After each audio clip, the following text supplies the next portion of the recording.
Hello everyone, this is Amina Ansari. Welcome to SW News English. The Khalistani supporters have gathered outside the Indian Consulate to stage a protest in response to the killing of Khalistani leader Nijjar. During the protest, the Khalistani supporters prominently displayed Khalistani flags, played music and chanted slogans. Some Khalistani separatists were even seen disrespecting the Indian flag. Comparable protests were also documented in the city of Toronto. We request to the government of Canada, and we hope that the government of Canada will go right to the bottom of this, and those who are responsible for Mr. Nijjar's assassination, they will be held accountable and put them behind the bars.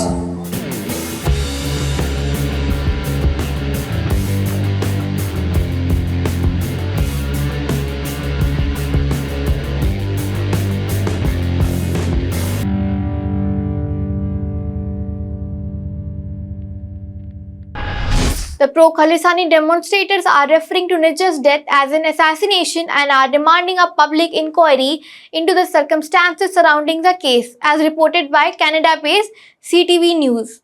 This protest is just one among several other protests organized by the Khalistani supporters in various cities across Canada. The pro-Khalistani groups have demanded that Indian High Commissioner to Canada, Sanjay Kumar Verma, be expelled over Nijjar's killing. According to reports, before this protest was planned by Khalistan supporters, the Vancouver Police Department had closed off the area around the Indian Consulate in Vancouver. Barricades were positioned to block access to the building housing the Indian Consulate. Indo-Canadian Hindus, you have repudiated your allegiance to Canada and Canadian Constitution. Your destination is India. Leave Canada, go to India. Pro-Khalistan Sikhs have always been loyal to Canada. They have always sided with Canada and they have upheld the laws and the Constitution. On October 29th, Shaheed Nijjar Kill India referendum is happening in Vancouver. I urge all Canadian-Sikhs to be in Vancouver on October 29th to vote on His Indian High Commissioner responsible for the assassination of Nijjar. You have to come. In a viral video, Khalistani separatist Gurpatwant Singh Pannun was heard warning the Hindus in Canada and asking them to leave Canada and go back to India. He asserts that the pro-Khalistan Sikhs have always been loyal to Canada and have always sided with Canada, and they have always upheld the law and the Constitution of Canada. Pannun has also urged the Canadian-Sikhs to gather in Vancouver on October 29 for a referendum to vote on whether the Indian High Commissioner Sanjay Kumar Verma was responsible for Hardeep Singh Nijjar's killing. India has already declared Pannun a terrorist back in 2020 and had requested an Interpol red notice for him. However, Interpol has twice rejected India's request to issue a red corner notice on terror charges against Pannun, citing insufficient information. Pannun has been on NIA's radar since 2019. NIA had registered the first case against Pannun, who has been playing a major role in promoting and commissioning terror acts and activities and spreading fear and terror in Punjab and elsewhere in the country through his threats and intimidation tactics. According to investigations, Pannun has been actively exhorting Punjab-based gangsters and youth over social media to fight for the cause of independent state of Khalistan. Recently, NIA has seized Pannun's house in Punjab and confiscated lands owned by him in Amritsar. Pannun is currently facing many criminal cases in Punjab, including that of sedition.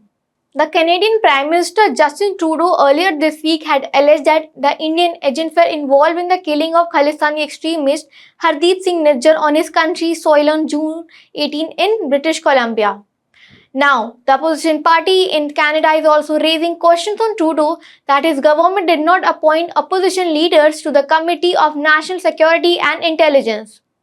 The opposition party has alleged that only Trudeau's loyalists are appointed to the Committee of National Security and Intelligence. Senator Gold, on Tuesday, my colleagues and I asked you multiple questions about the Prime Minister Trudeau's Senate appointments to the National Security and Intelligence Committee of Parliamentarians, known as NSICOP. We asked for transparency on the appointments, and we've asked you to get information from the Prime Minister as the representative of the Trudeau government in this chamber. Senator Gold, you've had 2 days to make a phone call and get an answer from your boss, the Prime Minister. Why are there no Conservative opposition senators on NSICOP? Senator Gold, let's be clear. This isn't about us personally being upset for not being included. This is about Prime Minister Trudeau's disregard, complete lack of regard for democratic representation and balance for a committee that deals with issues of national security and intelligence matters. NSICOP is tasked to review issues that Canadians are, with good reason, increasingly worried about.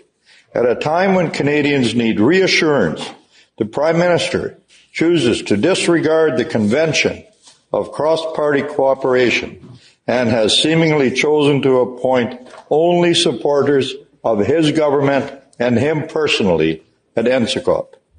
Senator Gold, why is Prime Minister Trudeau going to such great lengths to exclude the opposition in the Senate? Why is the government so afraid of having an opposition party at the table? That's all for this news report. For more such news and updates, subscribe to HW News English.